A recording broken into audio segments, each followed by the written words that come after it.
Well, hi guys, and welcome back to our videos. It's 2:16, I believe, if I remember rightly. I think this might be the first video this year.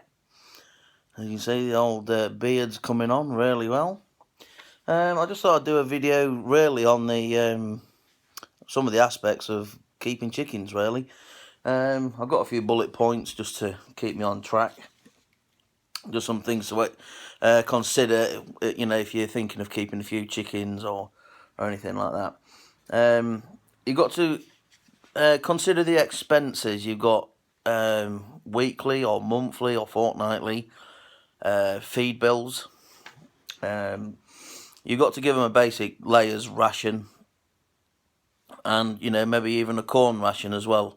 You can't technically by law of DEFRA feed them any kitchen scraps from the kitchen. There is no mention of cooking those things outside of the kitchen, as long as those things have been not in contact with meat. As long as you haven't cooked them in the kitchen, is my understanding of it. My advice would be to go and search this online with DEFRA itself. So yeah, you've got a basic standard. So say from anywhere from £6 to £12 or £14 for a bag of layers pellets, and sometimes the same sort of price range for a bag of corn as well, or mixed corn, mixed maize and corn. Not too much barley. You can give them all your veg that's gone over in the garden, any cabbages, sprouts, lettuce, fruit in moderation, because you don't want it to ferment, because they get drunk basically, and things like that. So yeah, you got to, you can keep the cost down by feeding them, things from the garden and stuff like that. But if you don't have a lot of stuff growing in the garden, then you got to feed them, shop bought feeds. Or if you know a local farm where you can get some corn from, even better, because you can get it from him at possibly a knockdown price of what you would buy it in the shop. I know a local farmer from me, when we can go and get it.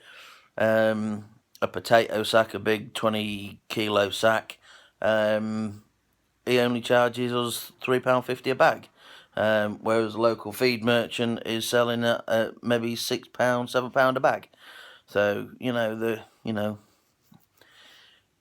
just got to swings and roundabouts, find your best way of feeding your hens. So there's also the price of the hens themselves, things like that. Us personally wouldn't go down the ex-battery route again. We just found them to be too aggressive, and I mean really aggressive, to the point where they was killing the other hens. The ones we had were quite, they had infectious bronchitis, the sniffles, always had the sniffles, everything. They got sniffles, everything else got the sniffles. Then we had a outbreak of mycoplasma, which is a disease, which we nipped in the bud quite early on, so we was able to save a lot of the chickens with some medication from the vets. So yeah, again, there's that. It just keeps going on and on with the prices and expenses. Stress from pests and foxes. I mean, if you're living in an area where there is a lot of foxes, you do really need a really good solid structure of a coop. You are going to you might still lose to the foxes. I mean, we've lost to the foxes. Everything was shut up. They managed to chew the way through on a corner, and got in that way and killed a few. We've had them taken in broad daylight. So even if they can't get in, they'll work around the pen, and they can stress the birds out, which in turn make them not lay, or you'll get little blood spots in the eggs and things like that. So you know, there's rats and things like that. You know, wherever there's chicken feed. Wherever there's chicken feed, there's rats and mice. You can limit that by only putting so much food out at a time. Put it in a feeder, not on the floor. Pick up that feeder at a night time, and just reduce the access that the rats are having to your feed. Though rats will become active during the day. If you're lifting that feed up at a night time, they'll learn that when they hear that feed hopper being filled, they give it 10 minutes and then they start coming out. We usually just sit there with the air rifle after we're fed up and shoot a few rats. I've already covered health conditions. Like I say, there's the infectious bronchitis, mycoplasma. There's no end of different diseases and health issues. You just get you can't sort of you can have a cold and they can catch that cold as well. So they can catch just a normal common human cold, and just have the sniffles and that just like we do. So regular garlic feeding may taint the taste of the eggs every now and then. We usually do it once a week in with the water. You can buy garlic granules as well. We just use normal garlic from the shop. It's just as good, and it's a little bit stronger than the garlic that you can buy in the granule form. Where are we? Health treatments. There's different louse powders on the market. Some you can buy specifically for poultry. We've found ourselves that it's not as good. So we use Gold Label, which is actually for horses. And we've never had a problem, with the lice. There is some other stuff coming onto the market, some that you mix with water and you actually dunk the whole of the bird. I can't remember, douse the louse or something like that. If I can remember, I'll put a link in the description at some point. It's basically a herbal supplement that you put in the water, swizz it about, and you dunk your chicken in it, and it basically kills the lice and mites and things like that on contact. So, but it doesn't hurt the chicken. All you're doing is just giving it a bath, really. There's other things you can get. You can get poultry spice and things like that you put in the feed. It actually smells a little bit like licorice, which is a part of the ingredient to it, and it just helps boost the system, really. Just keeps them a little bit more healthier. It can be emotional at times. It really can. If you're only dealing with, one or two or 3 or 4 hens, and one dies, it can be, because that chicken, the laying hens, they sort of become part of the family. So you go down every day, letting out, feeding, cleaning the coop, and you get to know that chicken, especially during the summer. When you're down there and the free range and the with you when you're digging up spuds or anything like that, and having a scrat in the soil. It is emotional, especially as well when you get fox attacks and they're taking chickens and things. Especially if it's chickens that you've bred yourself as well.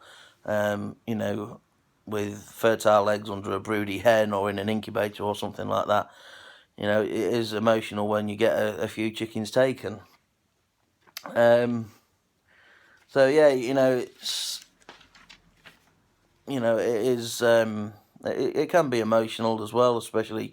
I mean, you can have the healthiest hens going and just all of a sudden one will just cark it, and it's dead. So we did, when we started keeping chickens, we did start burying them, and then we sort of steadily filled the garden with birds, and we just ended up starting just giving them to the ferrets, really. I mean, that's why we keep the ferrets, apart from going out rabbiting with the ferrets.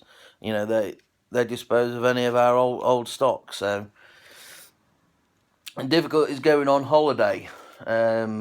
You'll find that there's people that are not so fast in coming forward to want to come and look after your birds, especially with us having so many birds. People aren't willing to want to commit to giving up, best part of the day sometimes, especially during the summer, to come and muck, to clean out or feed and water and things like that. Though feeding and watering in the morning and, shutting them in at night, letting them out, that doesn't take, 20 minutes of the day, but it's the other things. It's mucking out, new bedding, collecting eggs. You've got to collect the eggs every day, or you start getting eggs that are broken. If the eggs are there too long, you could get rats coming in and eating them, or the hens themselves will start to eat them, especially if they break one while they're in there laying. They can start to eat them and things like that. So it's difficult to find somebody that's willing to come and collect eggs at the end of the day, or like I say, clean them out while you're away and feed them, water them, and things like that. So it's difficult sometimes. Me and Hannah got married 2 years ago this year, and we haven't really been on a honeymoon. I mean, we had a night away the night after the wedding, but that was neither here nor there, really. It was a nice getaway for an evening and a night, come back the day after, but we haven't been away with ourselves, because of the chickens and not being able to have anybody that'll come in and willing to look after them for us. Though we've managed to be able to get away next week, and we're away for about 3 or 4 days. My mum's kindly offered to look after the chickens and that for us, so she'll be here and looking after the birds, letting out and what have you. My brother's only 2 minutes away down the road, and only a phone call away if she needs help with anything. It's come at a bit of a strange time, because we've got eggs in the incubator. We wasn't planning to go away till March time, and we've had to bring it forward because March is really the start of our growing season. So, and a few personal problems as well has dictated that we need to go away in, like I say, next week, coming back at the start of February instead of going away in March. So I think what I'll do, I'll cut this here, guys, because it's nearly 14 minutes. And if it goes past 14 minutes, it doesn't upload as good a quality. And then I will do the other part after. So it'll be a 2-parter. Cheers, guys.